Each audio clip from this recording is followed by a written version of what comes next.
Различни генерации, различни интереси и можности ги обедини на едно место годинашниот саем на книгата. Различни се ставовите и на издавачите во однос на посетеноста, доколку се направи споредба со претходните години. Но како што велат и самите, секогаш се радуваат на секоја нова средба со читателите.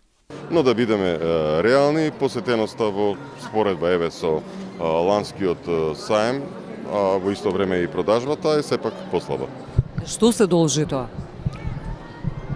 Па сметам дека се должи на економската ситуација, сепак е така. Една глобална криза. Па со оглед дека сме нација која сака акции и попусти, очекував многу поголема посетеност. За жал луѓето заборавија една многу важна работа, дека книгите не треба и не смеа да ни бидат луксус. Не е дека не се чита, има посетеност, но мислам дека читателите се помалку и помалку секоја година и дека ние мора да работиме особено за младата читателска публика за да тоа некако се одржи.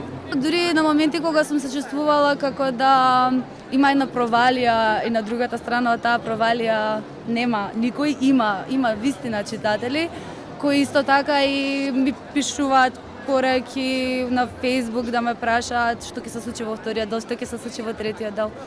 Во рамки на саемот се одржа и средби со странски издавачи од Велика Британија, Грција и Србија, кои се на некој начин и предуслов за идна соработка. Затоа и сите саеми ги имаат тие фелошип програми.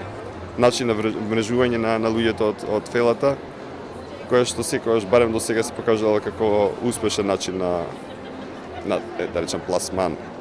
За посетителите, саемот на книга има долга традиција и таа треба да се негува. Драго ми е што гледам многу деца, многу ученици и ми се чини дека овие настани се неопходни за да се стави акцент на читањето кај нас и не само книгите, туку и настаните што ги има, книжевните настани се многу убави. Накупивме, мислам, и гатанки, и нови книги. Шелдон е многу интересен за нас пензионери што онака бегло многу да не размислуваат и сега на почеток сме уште мислам што ќе земиме. Во рамки на 38-миот саем на книгата, кој ќе трае до 29 април, се застапени над 65 издавачи, додека во текот на 7 саемски денови се предвидени над 150 програмски содржини.